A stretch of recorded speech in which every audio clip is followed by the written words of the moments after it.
ซ่องละ10 ล้านซ่องละ10 ล้านเพราะว่าค่าแห่เพิ่นเอาซ่องละ10 ล้านนี่ทั้งหมดอยู่10ซ่อง10 ซ่องกับ100 ล้านเดี๋ยวเป็นอย่างกับเป็นเงินเป็นคำสาธุเด้อขอให้เวียกขอให้งานเอาตัวโยมประสบผลสำเร็จจะได้มีเหื่อมีแหงมีกำลังในการอุปถัมภ์ประทะพระพุทธศาสนาได้สร้างได้สาไว้ให้เป็นบ่อนผู้คนได้ไปมากราบไหว้สักการะบูชางานแต่ละงานในพระอาจารย์กับอาจารย์ลิ้นจะเน้นการบูชาเนาะบูชาให้งามให้จบให้งามคืองานนี้ก็จะตกแต่งบูชาถวายเป็นพุทธบูชาธรรมบูชาถวายแด่พระพุทธเจ้าพระธรรมพระสงฆ์ก็แต่งดอกไม้เครื่องกริยาบูชาให้สมให้จบให้งามโอ้อันนี้ออกไอเพชรถวายยังอันนี้ถวายจุดเสริมบารมีเสริมบารมีโอ้สาธุออกเพชรกับออกสอนแก้วให้เฮงเด้อมีเด้อถวายเป็นเจ้าภาพจุดเทียนเสริมบุญบารมีให้เฮงเด้อเอาจ้างให้ด้วยอันนึงเนี่ยครับเพียงมีลูกค้าหลายใจเทียนบูชาธรรมเนาะแล้วก็จวนเน้นเข้าบ้านไปทุกเด้อแล้วก็ไปขอ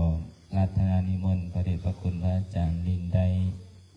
ให้โอวาทหรือได้ให้เสวนาธรรมกับศรัทธาญาติโยมไม่ว่าจะเป็นทางออนไลน์และไม่ว่าจะเป็นทางญาติโยมยุติธรรมที่ได้เข้ามาร่วมสวดมนต์ในมื้อนี้เราต่อไปขอนิมนต์เด้อขน้อย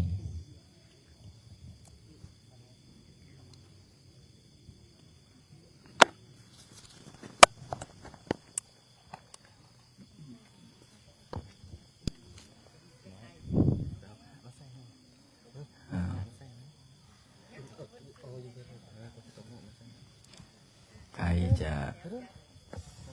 หอดมือเวียกมืองานแล้วเนาะไก่เข้ามานับมือนับเวลา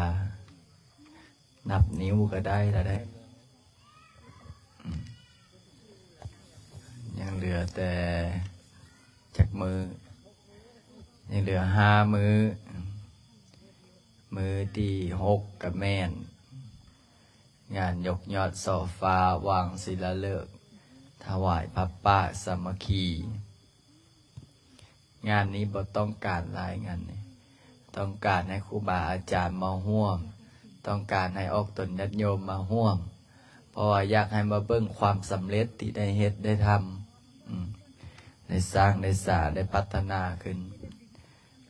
มาเห็นแล้วก็ภูมิอกภูมิใจเพราะว่าจะจุปัจจัยที่คณะสายบุญสยติธรรมได้ยกใส่เก้าได้เท้าใส่หัวได้อธิษฐานร่วมบุญร่วมบารมีร่วมกินร่วมทานร่วมสร้างร่วมสาบางครูบางคนก็มีกำลังทรัพย์กำลังศรัทธาก็มาอาเป็นเจ้าภาพ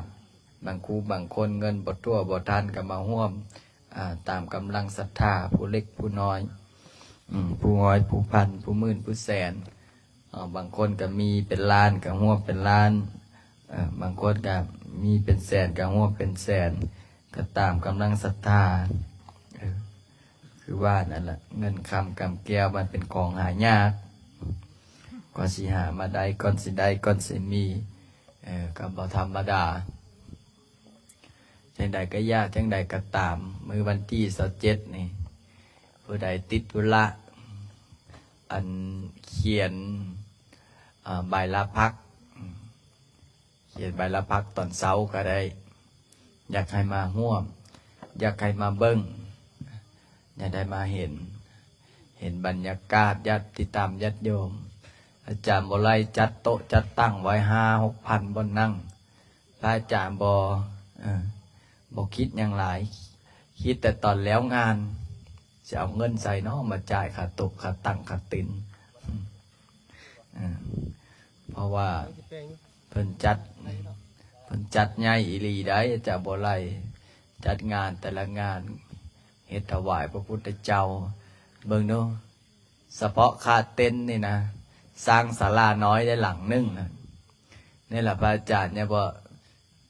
ได้เงินได้ปัจจุปัจจัยพระอาจารย์สิเฮ็ดบอนเฮ็ดศาลาใหญ่ๆแต่ทำได้อย่างสำใหญ่อันนี้นะดูประมาณ100 เมตรยาวแต่พูดหน่อย150 เมตรคูณ150 คูณเบิ่งหนูนั่งได้จะคนประมาณบ่น้อยบ่หลายประมาณ3-4 พันคนศาลาอีก60 คูณ 60นั่งได้ประมาณ 2,000ก็เลยบอกว่าจัดสถานที่งามๆไว้ศาลาใหญ่เฮ็ดใหญ่ก็ออกตนญาติโยมกับมาหลายพอออกไม่ออกก็ให้ความสำคัญบางครูบางคนตั้งจิตตั้งใจได้มาวัดป่าบุญนรินทร์มาสร้างน้ำกระทำบุญมาสวดมนต์ถือศีลปฏิบัติธรรมลักๆก็อยากให้มาสวดมนต์นั่นแหละลักๆก็อยากให้มาสวดมนต์มานั่งสมาธิมาฟังเทศน์ฟังธรรมจำศีลสิ่งอื่นสิ่งที่เอาเฮ็ดเอาทำขึ้นมาทั้งหมดทั้งมวลก็เพื่อประเทศชาติเพื่อบ้านเพื่อเมืองลักๆก็คือเพื่อลูกเพื่อหลานคนต่อไปบางครูบางคนได้มาเห็นแล้วกับภูมิอกภูมิใจมาเห็นแล้วก็อดจิตอดใจบ่ได้อยากมาถือศีลปฏิบัติธรรมอยากมาสวดมนต์อยากมาภาวนาอยากเอาลูกเอาหลานมาบวชเฮียนโคมือนี้ไอ้จั่วน้อยก็อยู่นำกันนะ30-40 องค์ได้ย้อนแต่ยังได้ไปบิณฑบาตบ่แท้สิได้เอาใบตะดินวัดไปจำแล้วพอสิได้เงินซื้อข้าวซื้อน้ำแต่เผอิญอันนี้ไปบิณฑบาตก็พอได้ครบได้สั่นพอได้อยู่ได้กินพอออกไม่ออกก็ใส่บาตรทำบุญให้จั่วน้อยก็เมื่อกี้นี่เห็นนับเงินนับใบพันแต่เงินบ่ทันใดเนาะคือหลายแต่ใบพันเงินไปบิณฑบาตมาไปบิณฑบาตได้ใบพันเป็นปึกเอามาแบ่งกันได้ไอ้เจ้าน้อยกับแบ่งกันเอาไว้เป็นทุนการศึกษาบางองค์นี่เปิ้นยังบ่ทันหูให้เก็บได้แบบนี้นะแต่ละองค์เก็บจ่ายค่าเฮียนมันจะได้หูพึ่งพาตนเองนะถ้าเฮาหูพึ่งพาตนเองแล้วพึ่งพาตนเองได้แต่น้อยจะได้หูวิธีเก็บหูวิธีรักษาจะได้หูจักพึ่งพาตนเองบางคนนี่โอ้ยกูบ่พึ่งพาไปดอกพึ่งพาอาจารย์ผู้เดียวหลายคนนะต้องมาพึ่งพาแต่พระอาจารย์ก็บ่ไหวเขาต้องอัตหิอัตโนนัตโถพระพุทธเจ้าคนว่าเขาต้องพึ่งพาตนเองอย่างพระอาจารย์นี่สอนให้พึ่งพาตนเองตั้งแต่ยังน้อยนี่ใหญ่ขึ้นมากก็พ่อแม่ก็สบายจิตสบายใจบอกแม่ว่าตอนใดพระอาจารย์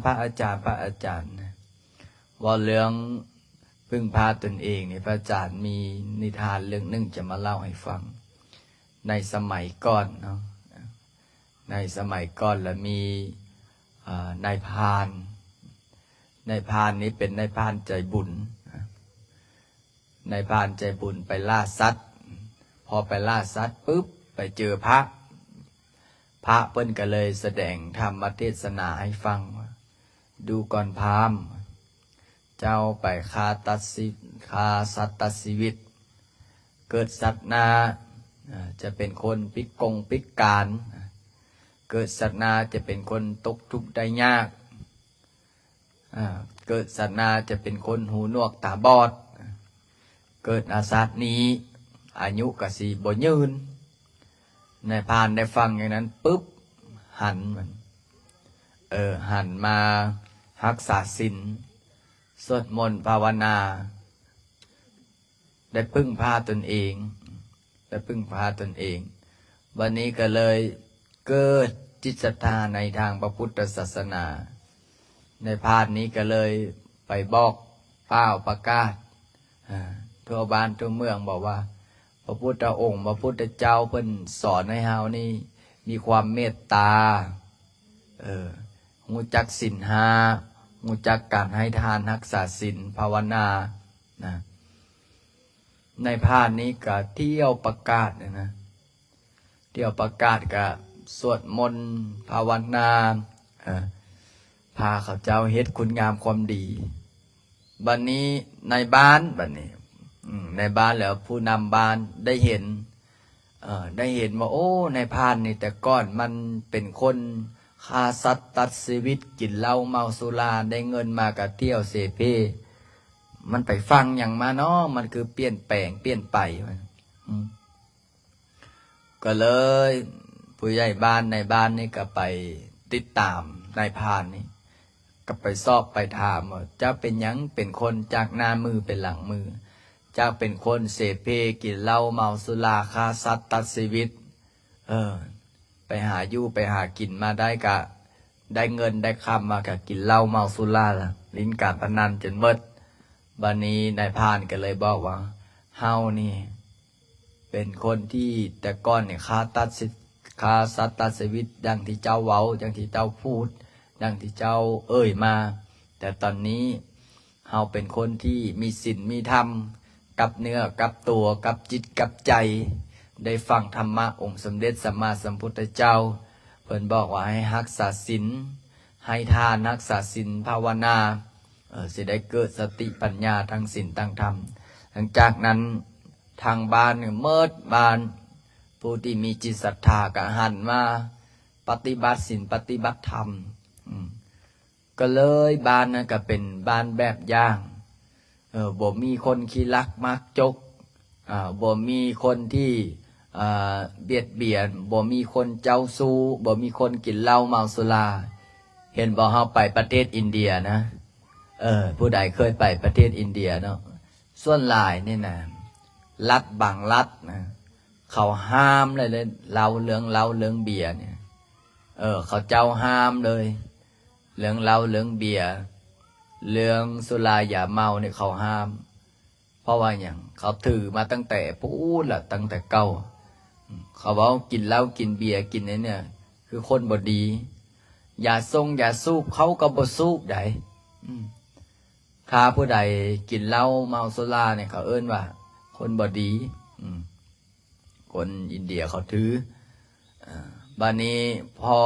ว่าเรื่องครอบครัวก็คือกันถ้าผัวตายเมียกับบ่มีสิทธิ์ไปเอาผัวใหม่นะ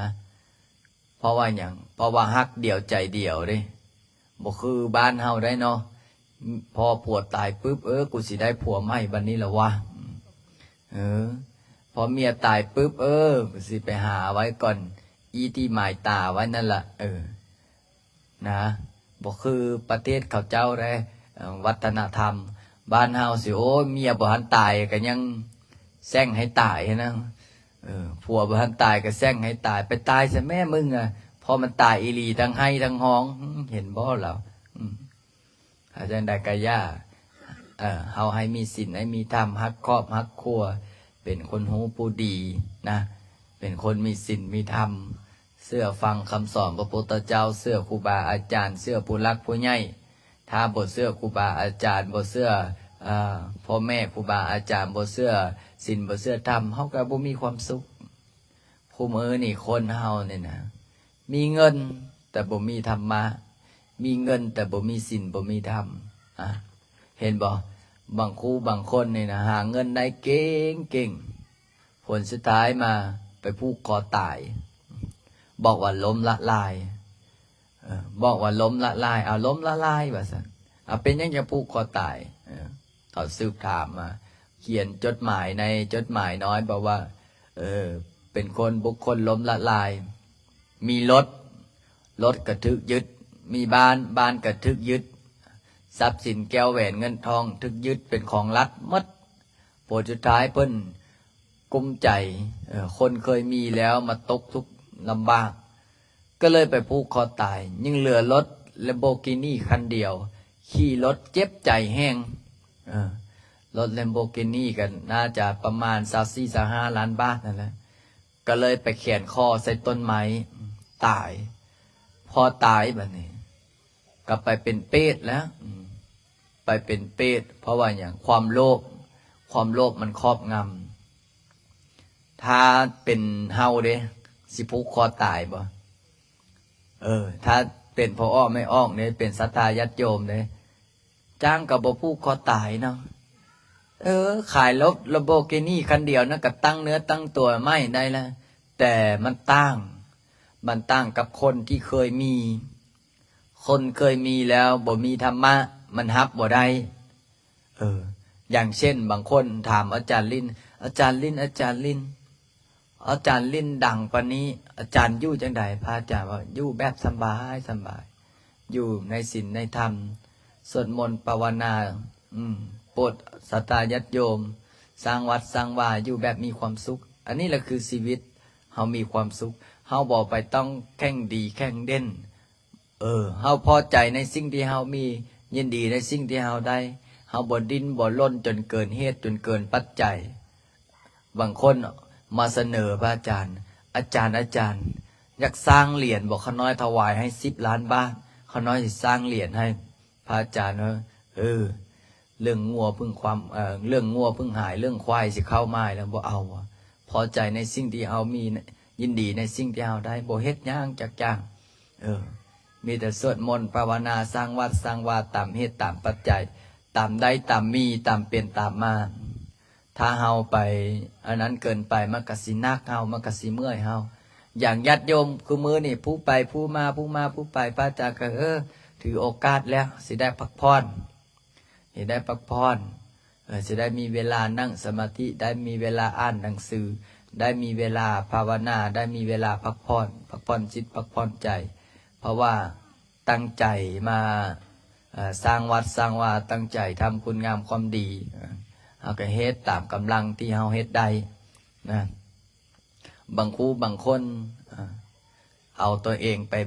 เทียบกับคนนั้นไปเทียบกับคนนี้เอาตนเองไปเทียบกับวัดนั้นเอาตัวเองไปเทียบกับวัดนี้จนเป็นทุกข์นะพระพุทธเจ้าเพิ่นเนี่ยบอกว่าความทุกข์มันบ่ได้เกิดที่สิ่งอื่นไกลมันเกิดที่ใจเฮาถ้าเฮาพอใจในตัวเฮามีความสุขถ้าเฮาบ่พอใจในตัวเฮานี่เฮาเป็นทุกข์ทุกข์ย้อนอย่างทุกข์เพราะว่าอยากได้อยากมีอยากเป็นทุกข์เพราะว่าเอาตนเองนี่ไปแข่งกับคนนั้นไปแข่งกับคนนี้นะกูมือนี่มีจังสิลองพอออกไม่ออกลองหายใจเข้าลึกๆเบิ่งสัมผัสกับเจ้าของเบิ่งมีความสุขนะลองหายใจแล้วก็ทบทวนเบิ่ง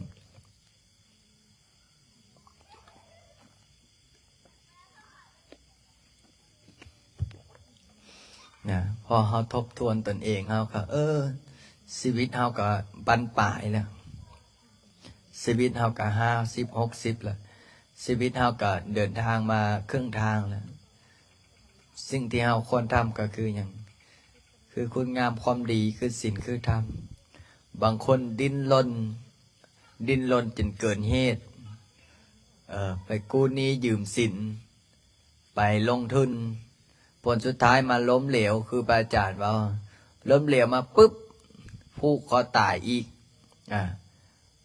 เพราะอย่างเพราะขาดธรรมะแต่ถ้าเฮามีธรรมะล้มเหลวก็เอาไม่ตั้งเนื้อตั้งตัวไม่ผิดพลาด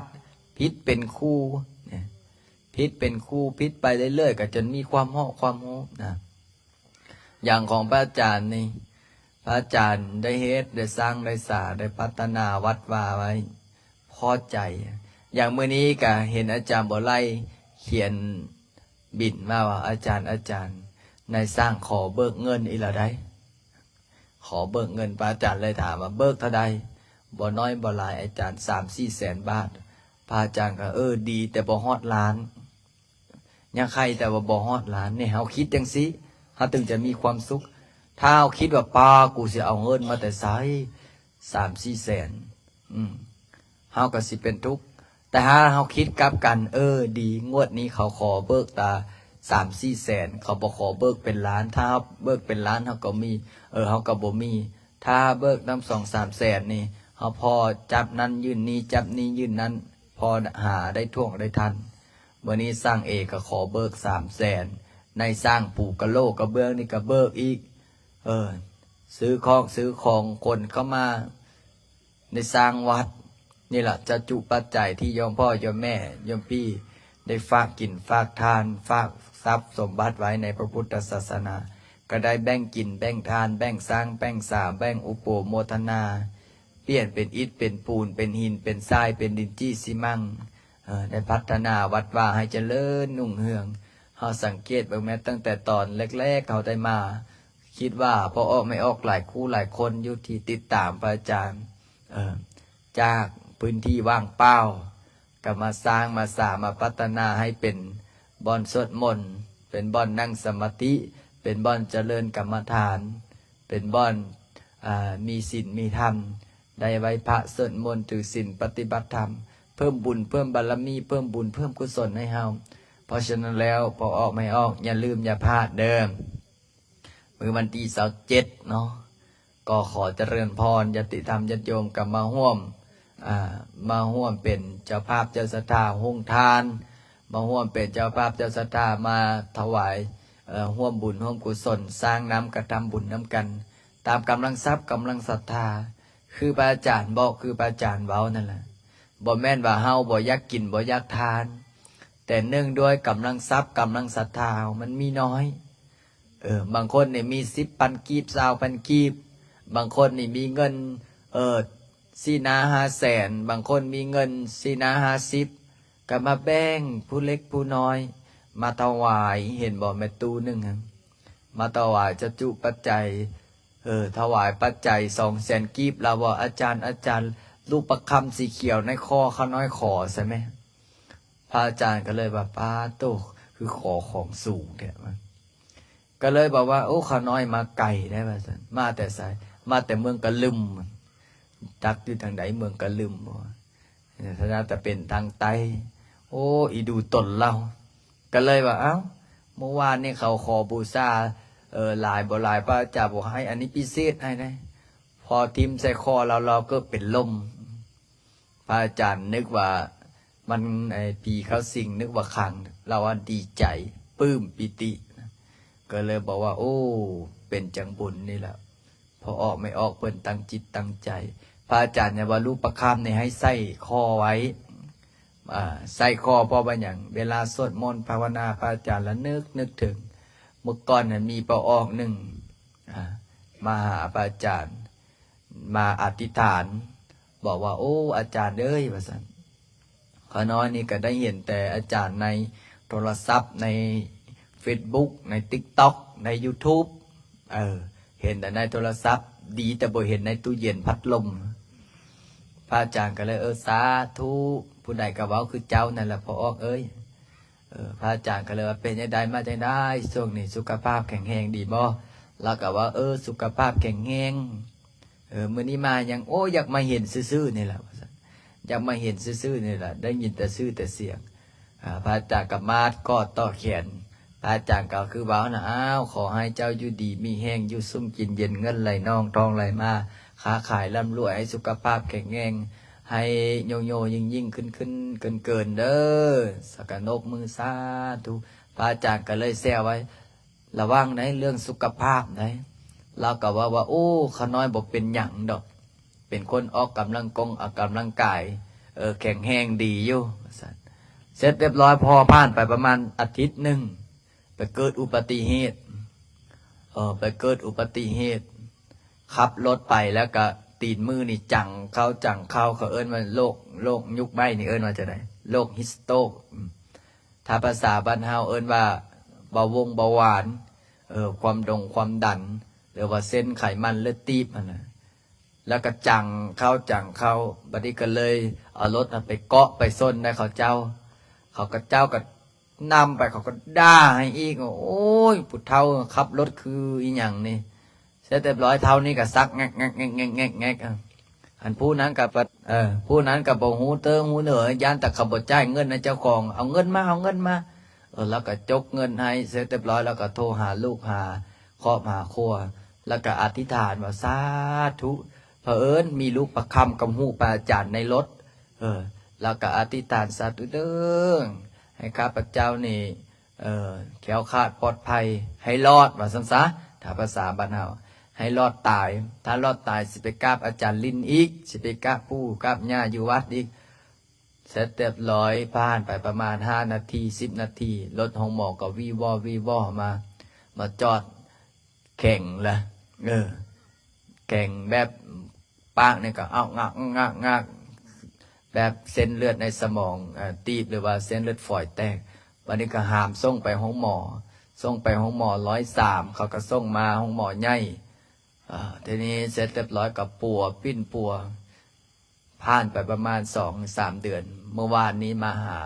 โอ้มาฮอดกับปลื้มปิติแล้วรอดตายอาจารย์นั้นรอดตายย้อนบุญย้อนกุศลอาจารย์เว้าแล้วนะถ้าหูว่านั้นสิขน้อยบ่ขับรถนะพระอาจารย์ก็เลยนี่แหละความตายแขนคอทุกบัดย่างถ้าภาษาบาลีพระพุทธเจ้าแปลว่าอัจเชวะกินมาตับปังคนชันยังมรณังสุเว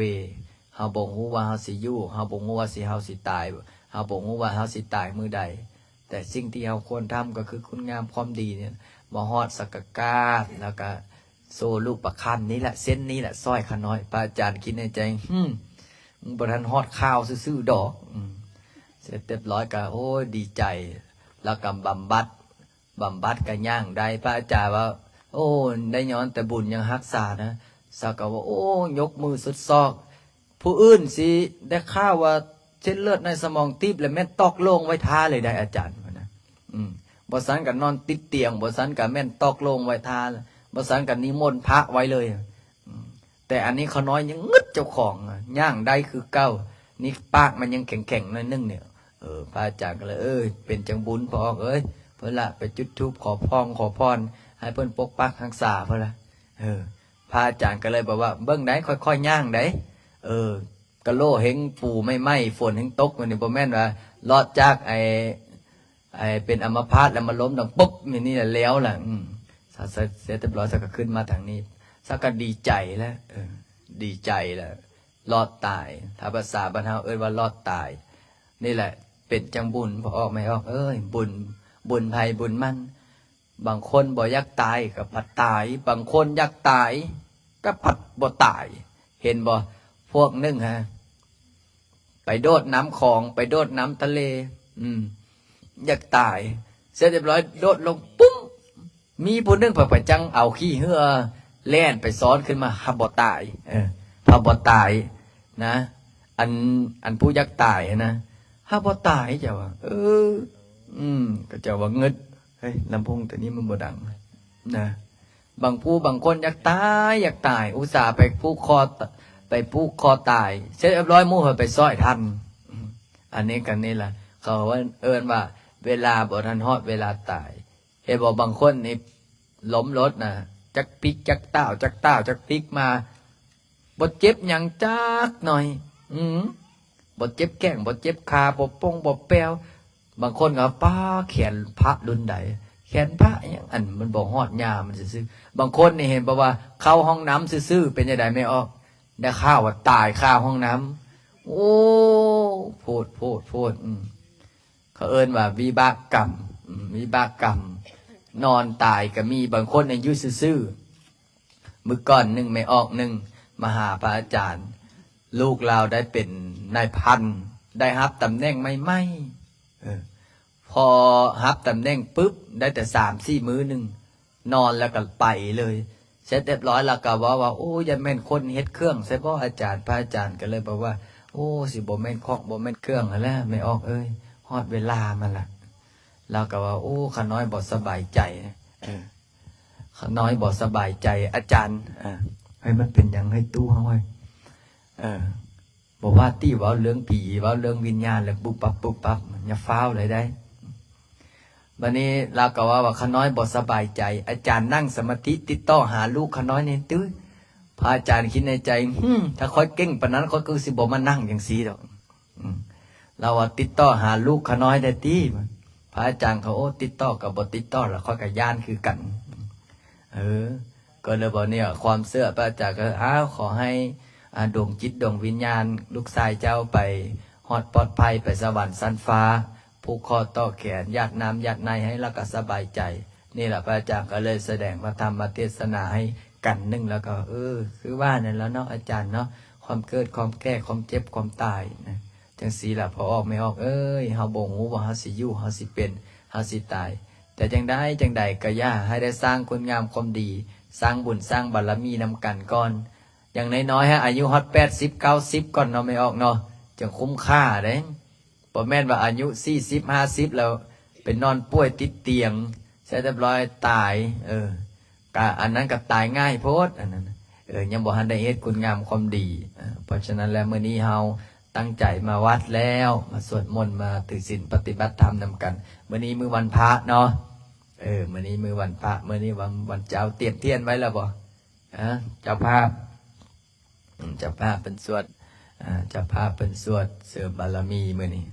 เตรียมเทียนไว้แล้วบ่จั่วเตรียมไว้เจริญพรพระออกเพชรเนาะพระออกเพชรก็ไม่ออกสอนแก้วเดี๋ยวขึ้นไตเทียนเสริมบารมีเป็นเจ้าภาพบูชาเจ้าปู่เจ้าย่าบูชาพระพุทธพระธรรมเจ้าปู่เจ้าย่าเทพไตรเทวาเสริมบุญเสริมบารมีวันนี้ไอ้โจ้ไอ้เนตตั้งใจสวดเด้อบ่ตั้งใจสวดเดี๋ยวไปเข้าร้านกาแฟเดี๋ยวไม่ออกแก้วเพิ่นบ่เฮ็ดกับบ่ขายน้ำให้ได้เหรอผู้ใดนั่งรับแล้วทั้งนั้นฟังม่วนจนรับบ่จนนี่บ่ขาประจำไฟได้ละเดี๋ยวให้อธิษฐานก่อนหายาเล่าขาประจำต้องเข้าใจรับทุกงานตอนสวดมนต์นี่รับตอนกินจนยากจังซี่แหละเด็กน้อยไม่ออกเว้าหลายก็เว้าบ่ได้เด็กเขาซิกมดปะอะไรแบบนั้นแหละเว้าหลายก็เว้าบ่ได้เดี๋ยวยันเขาซิกมดเขาซิกปะแล้วมันได้ถูสลาเองแหละเดี๋ยวถ้าจะพาเปิ่นไตตุกไตเตียนอธิษฐานนั่นเจ็บโรคบ้านระวังในโรคเบิ้งได้เฮ้ยเนี่ย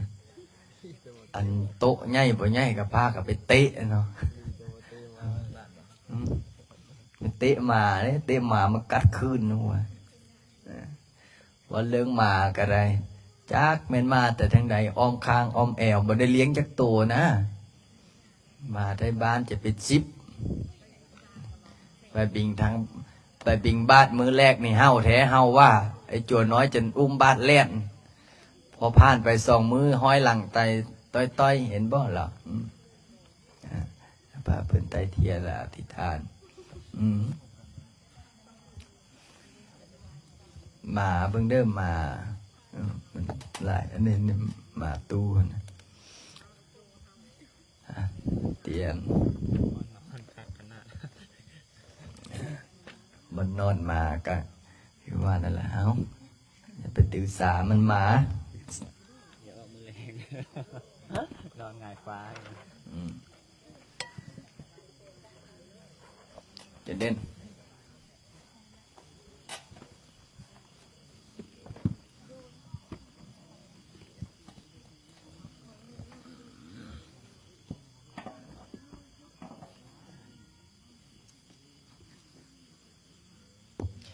จัวไปปิดไฟด้านหลังนั่นแหละบ่ปิดก็ได้นะถ้าปิดก็ได้มันมืด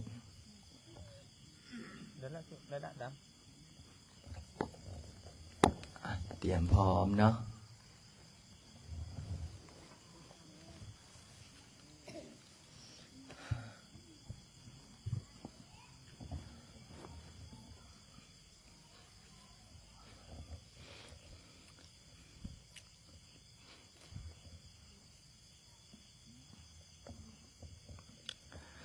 ยิมินาสังฆาเลนะตังพุทธังอภิปุสยามะอะระหังสัมมาสัมพุทโธภะคะวะพุทธังภะคะวันตังอภิวาเทมิหิ มินาสังกาเลนะตังธัมมังอภิปุสยามะสวากขาโตภะคะวะตาธัมโมธัมมังนัมมัสสามิอิมินาสังกาเลนะตังสังฆังอภิปุสยามะสุปฏิปันโนภะคะวะโตสาวกสังโฆสังฆังนามามินะโมตัสสะภะคะวะโตอะระหะโตสัมมาสัมพุทธัสสะนะโมตัสสะภะคะวะโตอะระหะโต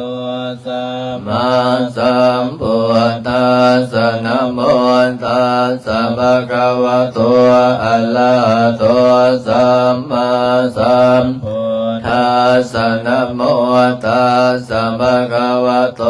อะระหะโตสัมมาสัมพุทธัสสะพุทธังสรณังคัจฉามิธัมมังสรณังคัจฉามิสังฆังสรณังคัจฉามิทุติยัมปิพุทธังสรณังคัจฉามิทุติยัมปิธัมมังสรณังคัจฉามิทุติยัมปิสังฆังสรณังคัจฉามิตติยัมปิพุทธังสรณังคัจฉามิตติยัมปิธัมมังสรณังคัจฉามิตติยัมปิสังฆังนังคัสสามิอัมปานาติปาตาเวรมณีสิกขาปะทังสมาธิยามิอาทินาทานาเวรมณีสิกขาปะทังสมาธิยามิกาเมสุเมสัจจลาเวรมณีสิกขาปะทังสมาธิยามิโมสาวาทาเวรมณีสิกขาปะทังสมาธิยามิสุลาเมลยมาสัมปามานาตานาเวรมณีสิกขาปะทังสมาธิยามิเปิดไปหน้าที่14นะโมตัสสะภะคะวะโตอะระหะโตสัมมาสัมพุทธัสสะนะโมตัสสะภะคะวะโตอะระหะโตสัมมาสัมพุทธัสสะนะโมตัสสะภะคะวะโตอะระหะโต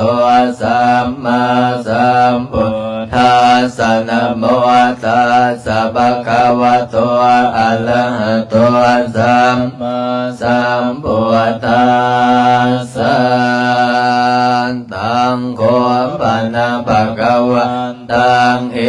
วังกัลลยาโนกิติสัตโตอะภุคโตอิติปิโสภะคะวะอะระหังสัมมาสัมพุทโธวิจาจารณะสัมปันโนสุขโตโลกวิทูอนุตตรปุริสธรรมสารติสันนาเทวมนุสสานังพุทโธภะคะวะติพุทธวาลหันตวรตะทิกุณาภิยุโตสุตาปิยานกรุณาอิสมากัตโตโพเทสิโยสุสันตังกัมรังวสุโลวันธามหังตามรนังศิลาสาสิเนตังพุทโธโยสัพพานินังสารนังเขมมุตตมังป ปานามานุสติทานังวันดามิตังสิเลนะหังพุทธัสสะ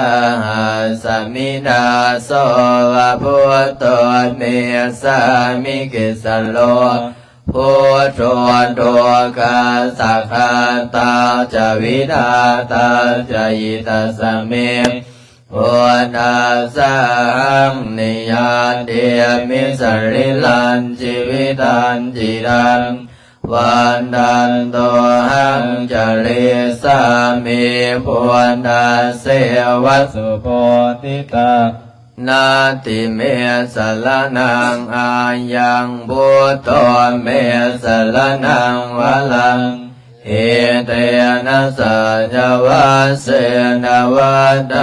ยังสารุสาสเนพุทธังเมวันนามาเนนะยังปุญญังปัสสุตังอิทาสัพเพปิอันตรายาเมมะเหสุงตัสสะเตสัสสังกัญญินวาจานวาเจตัสสะวา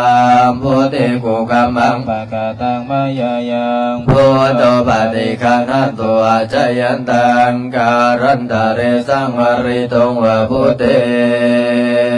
สวากขาโตภะคะวะตานะโมสันติริโกอังกาลิโกเอหิปัสสิโกโอ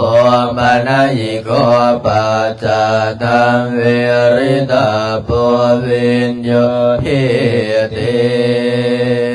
สวากขาตตาติโกนโยภาวะเสนะโสยโยโยมาคาปะกะปริยติวิโมกขเปโนธัมโมโกโรกัปปตนาตตาตาลิตาลิวันธามหังตมหาลังวรธรรมนเมตังธัมโมโยสัพพปานินังสารนังเขมะโมตตมังตัวติยานุสติทานังวันดามิตังสิเลนะหังธรรมัสสะหัสสมิดาโสวันธัมโมเมสามิกิสโลธัมโมโดคาสะคาตาจวิดาตาจยิตาสเมธัมมัสสะหังนิยาเทมิชริลันชีวิตันจิรังวันหันโตหังจเรสามิธัมมัสเสวัสสุธัมมตังนาติเมสารนังอายังธัมโมเมสารนังวะลังเอเตนะสัจวัสเสนวัตถยังสารุสาสเนธัมมังเมวันนามาเนนะยังปุญญังปัสสุตังอิทาสัพเพปิอันตรายาเมมะเหสุงตัสสะเตสัสสังกัญญินวาจานวาเจตัสสะวาธัมเมกุกัมมังปะกะตัมมายายังธัมโมปฏิคันหันตุอาจายันตังการันตะเลสังวริตุงวะธัมเมสุปฏิปันโนภะคะวะโตสาวกสังโฆโอสุปฏิปันโนภะคะวะโตสาวกสังโฆยายะปฏิปันโนภะคะวะโตสาวกสังโฆสามิจิปฏิปันโนภะคะวะโตสาวกสังโฆยะติทันจันตาลิปุริสยุคานิอันตปุริสัมบุคลาเอสัพพะคะวะโตสาวกสังโฆอาหุนายโยปาหุนายโยทักขินายโยอัญชลีกรณิโยอนุตตรังปุญญังเขตังโลกัสสติสัตตมะโจสุปฏิปฏิคุณาภิยุตโตโยนาภิโตอริยบุคคลสังฆเสโตส ศิลาธิธรรมปวาราสยกายจิตโตวันธามหันตมริยานกนังสุสุตังสังโฆโยสัพพานินังสารนังเขมะมุตตมังตติยานุสตินานังวันดามิตังเสเลนะหังสังฆาโสหาสมินาโสวะสังโฆเมสามิกิสโลสังโฆดุขาสคาตาจวินาตาจยิตสเมสังฆาสาหังนิยาเทมิสลิลันชีวิตันติดังวันทันโตหังจะเลสามีสังฆาโสปฏิปันนตังนาติเมสารนังอายังสังโฆเมสารนังวรังเอเตนะสัจวะเสนาวัตโตยังสารุสาสเนสังฆังเมวันตมาเนนยังปุญญังปสุตังอิทาสัพเพปิอันตรายาเมมาเอสงตัสเทสัสสังกัญเยนวัจจานวัจเจตัสสวะสังเขกุกัมมังปะกะตัมมยายังสังโฆปฏิกานะโตอาจายันตังการันตาเรสังวาริตุงวะสังเกอันเชิญเทวดา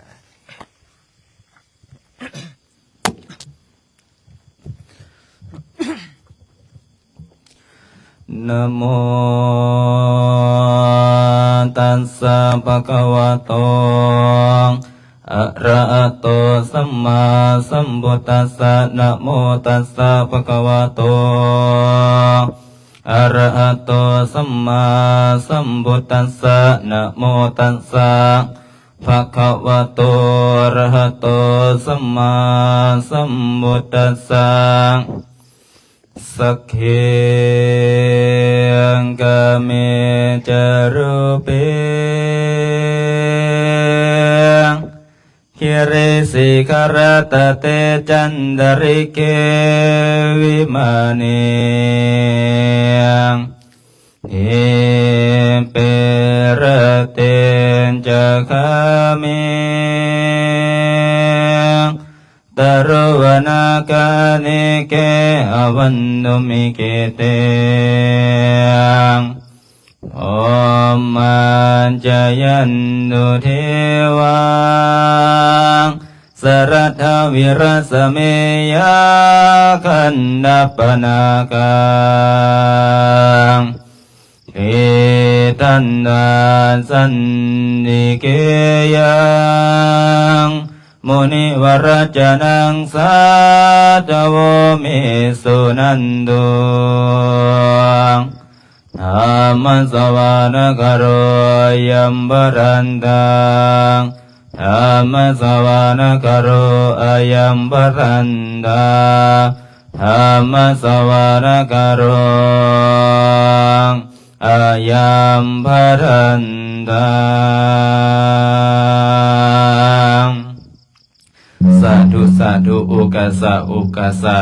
พวกข้าน้อยทั้งหลายขอโอกาสอัญเชิญเทพราเจ้าทั้งหลายซึ่งเสด็จอยู่ในสวรรค์สันฟ้ากับภูมิทางภูมิเทวราเจ้าทั้งหลายอันเสด็จอยู่ในวิมานถึงยอดเขาขาดในอากาศและกรอนก็ดีอันเสด็จอยู่ในเคหางเงินชานบ้านให้หัวสวน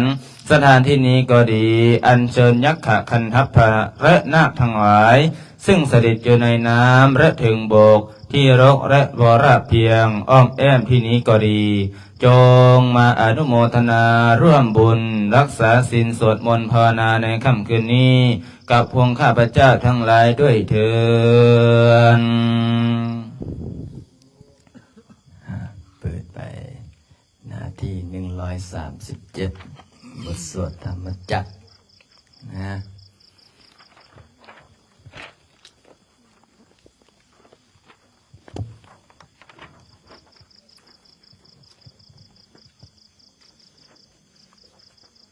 บทสวดธรรมจักร137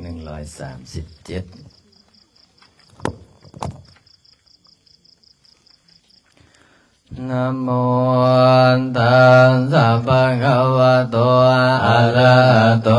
สัมมาสัมพุทธัสสะนะโมตัสสะภะคะวะโตอะระหะโต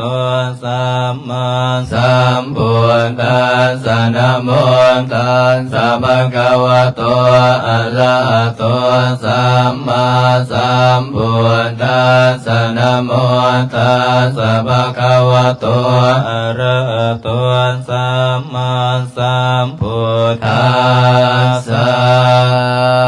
เอวเมสุตังเอ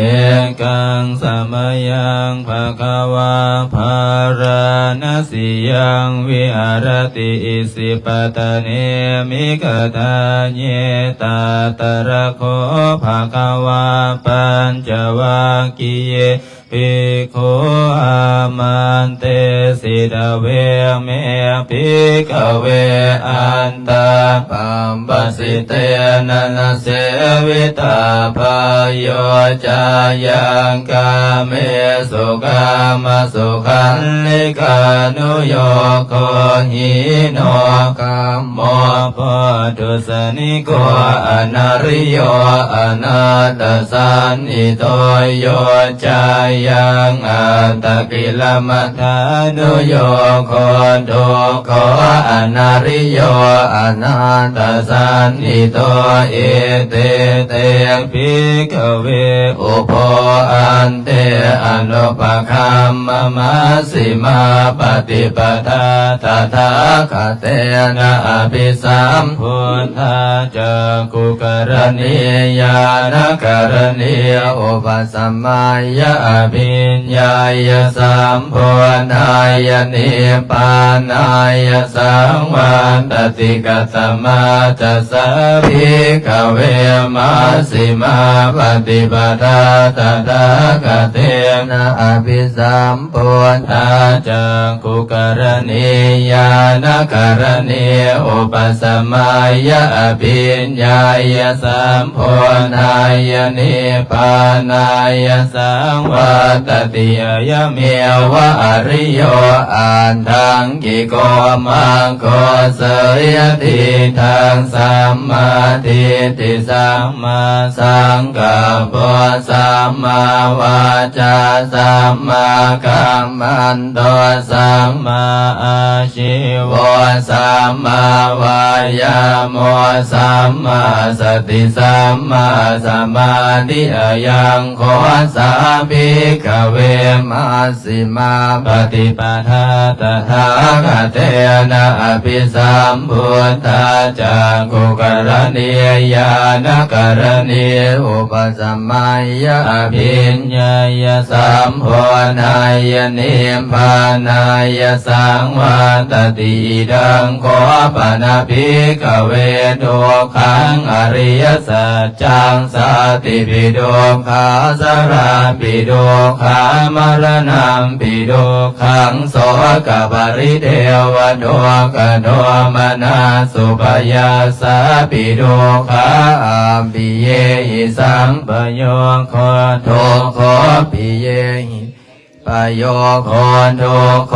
ยัมปิสังนรปฏิตัมปิโดขังสังกิเตนะปัญจุปันธานังขันธาโดกาอิดังโคปนะภิกขเวทุกขสมุทัยโยอริยสัจจังยายังตัณหาปุณโนมวิกานันทิราคสหกตาตาตรังดิดันดินิสยติทังกามตัณหาภวตัณหาวิภวตัณหาอิดังโคปนะภิกขเวทุกขนิโรธอริยสัจจังโยตัสสะเยวตัณหายะเสสวิราคนิโรธจากโคปฏินิสังโฆโมติอนรโยอิดังโคปนะภิกขเวทุกขนิโรธคามิเนปฏิ ฏิปทาอริยสัจจังอายเมวะอริโยอันดังกิโกมังโคสยติทางสัมมาทิฏฐิสัมมาสังกัปปะสัมมาวาจาสัมมากัมมันโตสัมมาอาชีวะสัมมาวายามะสัมมาสติสัมมาสมาธิอิดังทุกขังอริยสัจจันติเมภิกเวปุเพอนันโนสุเตสุธรรมเมสุจาโคงอุทปาทิญาณังอุทปาทิปัญญาอุทปาทิวิชชาอุทปาทิอารโคอุทปาทิตังโคปานิตังทุกขังอริยสัจจังปริญญายันติเมภิกเวปุเพอนันโนสุเตสุธรรมเมสุจาโคงอุทปาทิญาณังอุทปาทิปัญญาอุทปาทิวิชชาอุทปาทิอารโกอุทปาทิตังโคปานิตังทุกขังอริยสัจจันยาตันติเมภิกขเวปุเพอนันโนสุเตสุธรรมเมสุจาโคงอุทปาทิญาณังอุทปาทิปัญญาอุทปาทิวิสสาอุทปาทิอารโกอุทปาทิอิทังทุกขสมุทัยโยอริยสัจจันติเมภิกขเวปุเพอนันโนสุเตสุธรรมเมสุจาโคงอุทปาทิญาณังอุทปาทิปัญญาอุทปาทิวิสสาอุทปาทิอารโกอุทปาทิตังโกปานิทังทุกขสมุทัยโยอริยสัจจังปหาตาพันติเมภิกขเวปุเพอนันโนสุเตสุธรรมเมสุจาโคงอุทปาทิญาณังอุทปาทิปัญญาอุทปาทิวิชชาอุทปาทิอารโกอุทปาทิตังโกปานิดังทุกขสมุทัยโยอริยสัจจังปหินันติเมภิกขเวปุเพอนันโนสุเตสุธรรมเมสุจาโคงอุทปาทิญาณังทิปัญญาอุทปาทิวิสสาอุทปาทิอารโกอุทปาทิอิดังทุกขนิโรธโธอริยสัจจันติเมภิกขเวปุเพอนันโนสุเตสุธรรมเมสุจาโคงอุทปาทิญาณังอุทปาทิปัญญาอุทปาทิวิสสาอุทปาทิอารโกอุทปาทิตังโกปานิดังทุกขนิโรธอริยสัจจังสาสิกาตาพันติเมภิกขเวปุเพอนันโนสุเตสุธรรมเมสุจาโคงอุทปาทิญาณังอุทปาทิปัญญาอุทปาสาอุทปาทิอารโกอุทปาทิตังโคปานิดังทุกขนิโรธโธอริยสัจจังสาสิกาตันติเมภิกขเวปุเพอนันโนสุเตสุธรรมเมสุจาโคงอุทปาทิญาณังอุทปาทิปัญญาอุทปาทิวิชชาอุทปาทิอารโกอุทปาทิอิดังทุกขนิโรธคามิเนปฏิปทาอริยสัจจันติเมภิกขเวปุเพอนันโนสุเตสุธรรมเมสุจาโคงอุทปาทิญาณังอุทปาทิปัญญาอุทปาทิวิชชาอุทปาทิอารโกอุทปาทิตังโกปานิดังทุกขนิโรธคามิเนปฏิปทาอริยสัจจังภาเวตาพันติเมภิกขเวปุเพอนันโนสุเตสุธรรมเมสุจาโคงอุทปาทิญาณังอุทปาทิปัญญาอุทปาทิวิชชาอุทปาทิอารโกอุทปาทิตังโกปานิดังทุกขนิโรธคามิเนปฏิปทาอริยสัจจังภาเวตังติเมภิกขเวปุเพอนันโนสุเตสุธรรมเมสุจาโคงอุทปาทิญาณังอุทปาทิปัญญาอุทปาทิวิช ชาอุตปาทิอาโรโกอุตปาทิยาวกิวันจะเมภิกขเวอิเมสุจตุสุอริยสัจเจสุเอวันติปริวันตังตวาทสาการังยะถาโพตังญาณทัสสนังนสุวิสุตังอโหสิเนวตาวาหังภิกขเวสเดวะเกโรเกสมาระเกสพระมะเกสสมณพระมณิยาปัจจายสเดวมโนสายอนุตตรังสัมมาสัมพุทธิงอภิสัมพุทโธปัญจัญญาสิงยโตจะโคเมภิกขเวอิเมสุจตุสุอริยสัจเจสุเอวันติปริวาตันตวาทสกาลังยถาภูตังญาณทัสสนังสุวิสุทังอโหสิยถาหังภิกขเวสเทวะเกโรเกสมาระเกสพระมะเกสสมณบามณิยาปัจจายสเทวมโนสายอนุตตรังสัมมาสัมพุทธิงอภิสัมพุทโธปัญจัญญาสิงญาณัญจะปนเมทัสสนังอุตปาทิอโกปาเมวิโมติอายมาติมาชาตินันทิดานิปุณพโวติธัมมโวจะภควาอาตมนาปัญจวาคิยาปิโกภควะโตปาสิตังอภินันทงอิมาสมิงจะปนเวยกราสมิงปัญญมาเนอายาสมะโตกอนดัญญาสวิรสังวิตมรังธรรมจังกุงอุตปาทิยังกินจิสมุทัยธรรมังสาพันตังนิโรธธรรมันติภวาติเตจะภควตาธรรมจักเกภูมาเทวาธรรมโนสาเวสุงเอตัมภควตามาราณสิยังอิสิปตเนมิกดาเยอนุตรังธรรมจักกังภวติตังอาปฏิวาติยังสมณเณนวาพรหมเณนวาเทเวนวามาเรนวาพรหมุนาวาเกณจิวาโรกัสสมินทิภูมานันเทวานังสัทธังสุตวาจาตุมหาลาสิกาเทวาสัตมโนสาเวสุจาตุมหาลาสิกานังเทวานังสัทธังสุตวายามาเทวาสัตมโนสาเวสุตาวติงสาเทวาสัตมโนสาเวสุตาวติงสานังเทวานังสัตถังสุตวายามาเทวาสัตมโนสาเวสุยามานังเทวานังสัตตังสุตวาตุสิตาเทวาสัตตมโนสาเวสุงตุสิตานังเทวานังสัตตังสุตวานิมนรติเทวาสัตตมโนสาเวสุงนิมนรตินังเทวาสัทธังสุตวาปรณิมิตวสวัตติเทวาสัตตมโนสาเวสุง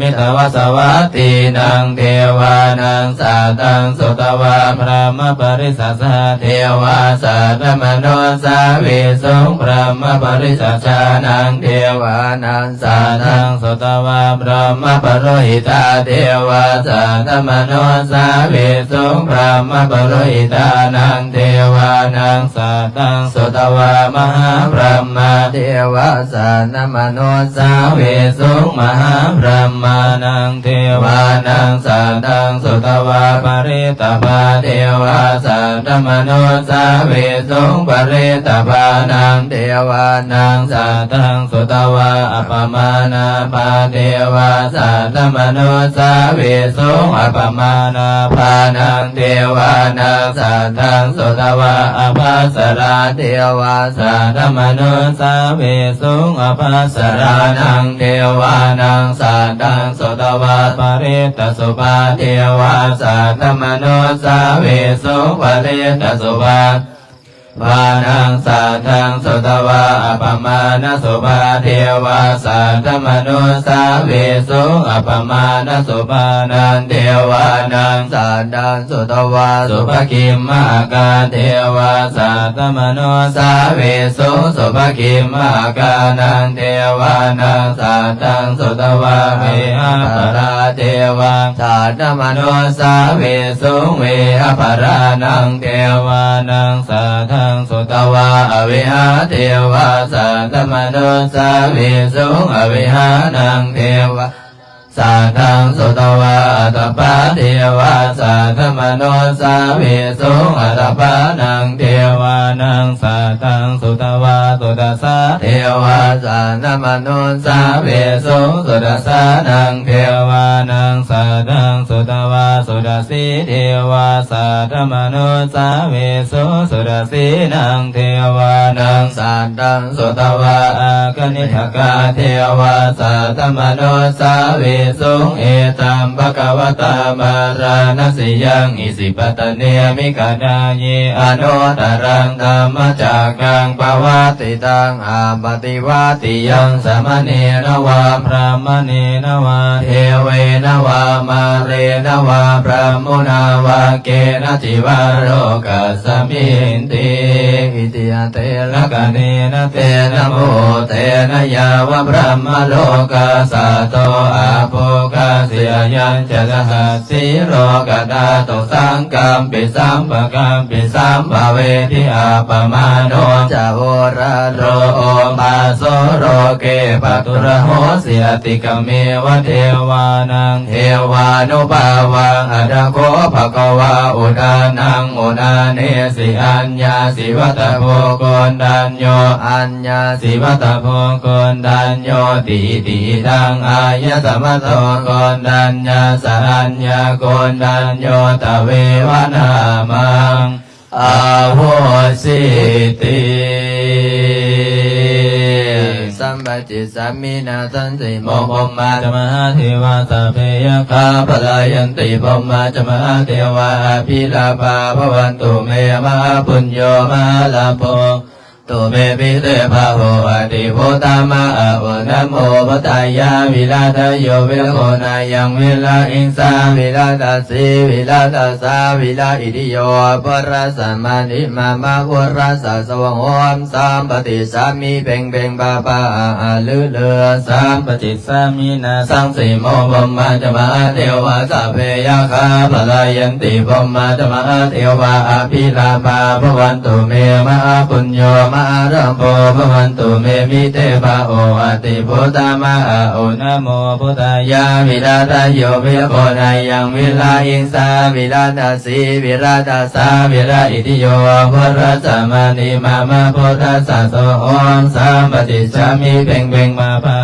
เรือเรือสามปฏิสามินาสังสิโมภมมาจมหาเทวาสัพเพยคาปรายันติภมมาจมหาเทวาอภิลาภาภวันตุเมมหาปุญโยมหารัมโพภวันตุเมมิเตภาโออติโพธามะโอนะโมปตายาวิลาตโยวิรโกนายังวิราหิงสาวิลาตสีวิลาตสาวิราอิติโยปุรัสสะมานิมามาปุรัสสะโสมสามปฏิสามิเพ่งเพ่งบาบาเลอเลอสามปฏิสามินาสังสีโมภมมาจมหาเทวาสัพเพยคาปรายันติภมมาจมหาเทวาอภิลาภาภวันตุเมมหาปุญโยมหาลาโภภวันตุเมมิเตภาโออติโพธังโอนะโมพุทธายาวิลาตโยวิรโกนายังวิลาอิงสาวิลาตสีวิลาตสาวิลาอิติโยปรัสสะมานิมามาพุทธัสสะโสโหนสามปฏิสามิเพ่งเพ่งภามาเรือเรือสามปฏิสามินาสังสีโมภมมาจมหาเทวาสัพเพยคาปลายันติภมมาจมหาเทวาอภิลาภาภวันตุเมมหาปุญโยมหาราโภภวันตุเมมิเตภาโหอติโพธามะโอนะโมพุทธายาวิลาตโยวิรโกนายังวิรายิงสาวิลาตสีวิลานาสาวิลาอิติโยพุทธัสสะมานิมามาพุทธัสสะสวะโหมสามปฏิสามิเพ่งเพ่งภามาเลอเลออิติปิโสวิเศษอิเสสะปะนามิอิเมนะปะตังโสอิโสตังปุรปิติอิติปิโสวิเศษอิเสสะปะนามิอิเมนะปะตังโสอิโสตังปุรปิติอิติปิโสวิเศษอิเสสะปะนามิอิเมนะปะตังโสอิโสตังปุรปิติอิติปิโสวิเศษอิ อิเสเสพุทธนามิอิเมนะพุทธตังโสอิโสตังพุทธปิติอิติปิโสโยมาราชโนดาเวสุวรรณโนมาลานังสุขังอรหังสุขโตนะโมพุทธายะนะท้าวเวสสุวรรณโนจตุมหาราชิกายกะพันนาภัตปุริโตเวสสะพุทธะพุทธังอรหังพุทโธท้าวเวสสุวรรณโนนะโมพุทธายะอิติปิโสโยมาราชโนท้าวเวสสุวรรณโนมาลานังสุขังอรหังสุขโตนะโมพุทธายะท้าวเวสสุวรรณโนจตุมหาราชิกายกะพันนาภัตปุริโตเวสสะพุทธะพุทธังอรหังพุทโธท้าวเวสสุวรรณโนนะโมพุทธายะอิติปิโสโยมาราชโนท้าวเวสสุวรรณโนมาลานังอรหังสุขโตนะโมพุทธายะเวสุวรรณโนจตุมหาราชิกายกะปัตตะภัตถุริโตเวสสะพุทธะพุทธังอรหังพุทโธท้าวเวสสุวรรณโนนะโมพุทธายะกายวาจาจิตตังอหังวันดานาคาริบริองค์ดันเซนสิริจันดานาคาราวิสุทธิเทวะปูเชมิเมตัญจมหาราโพธิโยนาคากันดาบาลิตังกายวาจาจิตตังอหังวันดานาคาริบริองค์ดันเซนสิริจันดานาคาราวิสุทธิเทวะปูเชมิเมตัญจมหาราโพธิโยนาคากันดาบาลิตังกายวาจาจิตตังอหังวันดานาคาริบริองค์ดันเซนสิริจันดานาคาราวิสุทธิเทวะปูเชมิเมตัญจมหาราโพธิโยนาคากันดาปริตาสัมเบสัตตาสัตตาวันตัวอเวราสุขสีวิโนขอให้สัตว์ทั้งหลายจงเป็นผู้บ่มีเวรต่อกันและกันจงเป็นผู้ดำรงชีพอยู่เป็นสุขทุกเมื่อเดินกาตังบุญยังปรังมายังสัพเพภาคีมวันตุเตขอให้สัตว์ทั้งสิ้นนั้นจงเป็นผู้มีส่วนได้เสวยผลบุญอันที่ข้าพเจ้าได้บำเพ็ญแล้วนั้นเถิดยุงกินิกายุโกภาวะอภิวาทนาสิลิสานิจังวัฏปัญจนิโนจัตตาโลธรรมวันตันติอายุวันโนสุขังภาลั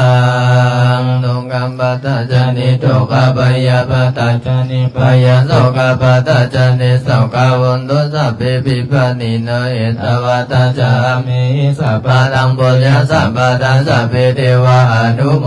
ทันโต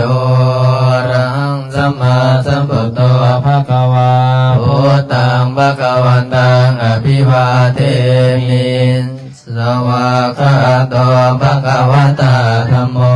ธัมมังนามัสสามิสุปฏิปันโนภะคะวะโตสาวกสังโฆสังฆังนามามิสาธุ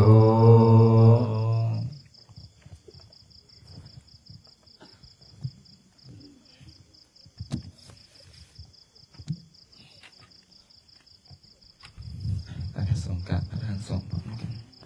อัญชรีวันทาอภิวาทอัญชรีวันทาอภิวาท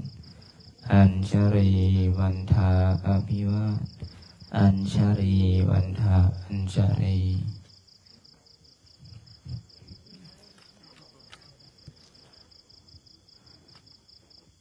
ระดับต่อไปวันนี้สมณีน้อยทุกอาทุกองค์จะคุกเข้าขึ้นเด้อจุเปียกเอาพร้อมกัน1 2 3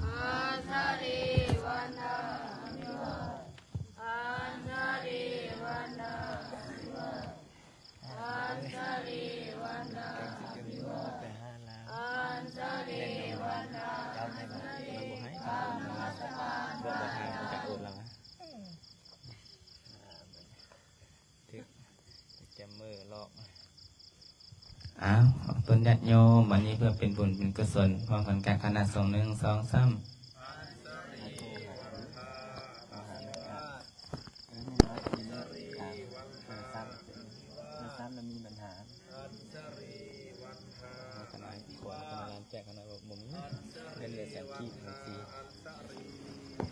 สา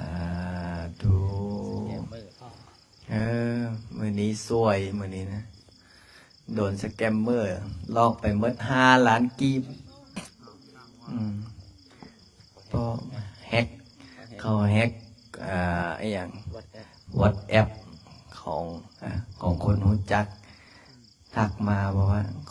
เงินเนี่ยเจริญพรขนาดพระมันยังบ่ไหวบ้าโหดขนาดปานนั้นชุมนึ่งหันเว้าขอเว้าให้สะใจกันเลยซุมนึ่งหันตำรวจไปจับตำรวจเอาปืนฟาดกับปั้นฟาดหัวมันจุนึ่งอย่าเอาไปประจานว่าตำรวจเฮ็ดเกินบ้าค่อยเป็นตำรวจเขาก็เฮ็ดก่อนนั้นดอกโอ้มันเงินหายากกว่านี้มันลอกออกกันแจ้งเตือนไว้เด้อทางโยมเด้อจะเป็นลงได้เฮ็ดเขาทำท่า WhatsApp เขาแฮก WhatsApp แจ้งเตือนโยมเนาะทางซื้อออนไลน์ได้ทาง Facebook แต่ยังบ่ได้ปิดไลฟ์เลยไปลงเสื้อเด้ออันนี้มดละได้มดไป5 ล้านกีบแล้วโอ้เงินเฮงบ่มีเท่าใดบอกว่าบ่มีเงินได้ว่าซั่นบ่มีเงินก็ยืมแน่ว่าซั่นมดในบัญชีมี10 ล้านเอาถ้าเดือนฮ้อนอีกจริงๆก็โอนไปให้5 ล้านโอน5 ล้านปึ๊บโทรบัดนี้ก็โทรหาสัญญาณบ่มีว่าคิดในใจว่านี่มันสแกมเมอร์ล่ะแท้ๆแล้วเห็นเขาแจ้งมาเมื่อกี้นี่ถ้าเห็นแล้วเนี่ยไปโอนเงินให้ได้โอ้คือสิบ่ทันแล้วล่ะอาจารย์ลิงดอนโอ้สวยมันสิได้ไปอาบน้ำมนต์วัดใดเนาะบัดนี้เอาแจ้งเตือนไว้เด้อเนี่ยล่ะพอออกไม่ออกเลยมื้อนี้แจ้งพอออกไม่ออกไว้ท่านั้นมีสติบัดนี้นะมื้อนี้ค่าเวียกน้อยนึงแน่โอ้เงินเฮงบ่มีแต่ใดหมู่เฮงไปแฮกหมู่เฮงมาตัวเอาเงินกันซ้ำสาธุเขาได้บุญได้เด้อ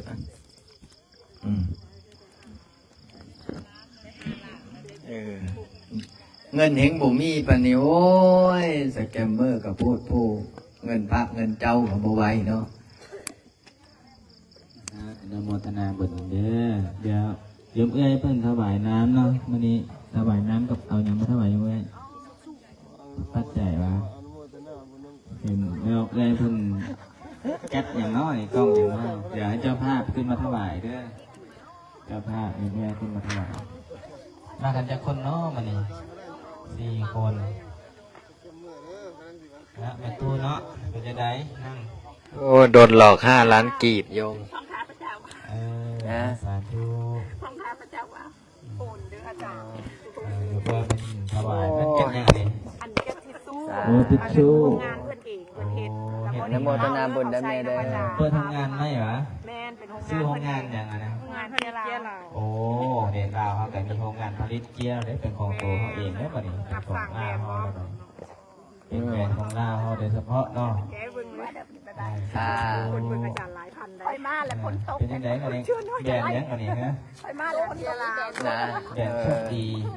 โอ้ซื้อนวดเนาะแบรนด์โชคดีฮะ QRใส่คือได้มีโชคมีลาภเนาะเมื่อกี้นี่เมื่อกี้นี่มีเงินอยู่10 ล้านเขาจะแกมเมอร์มาตัวเอา5 ล้านโอ้ยตาย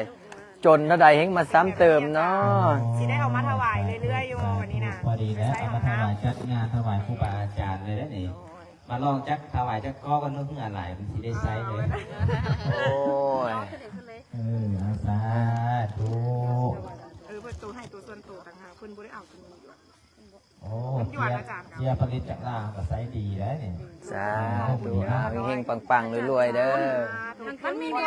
บอลจี้เอ็นบ้าห่วยว่าได้ที่บางบ่อนสาธุเฮงๆรวยๆปังๆประเคนประเคนเอามาเรื่อยๆอยู่สาธุอนุโมทามิอนุโมทนา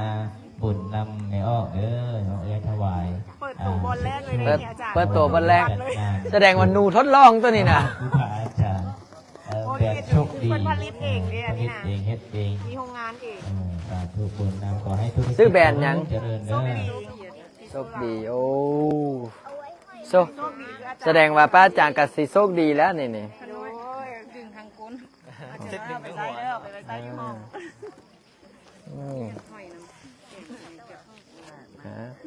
สาธุสาธุเฮงๆปังวันศิลจะได้มาอีกนะ เจริญพรญาติธรรมญาติโยมมื้อนี้โดนแก๊งสแกมเมอร์หมดไป5 ล้านกีบ โอ้ยสงสารเจ้าของพอดีว่าโยมที่เขาแฮกเฟซเขาแฮกซื้อออนไลน์เนาะเตือนไว้เด้อแจ้งข่าวปาเตือน โอ้ยนอนรับอยู่บนน้อมื้อนี้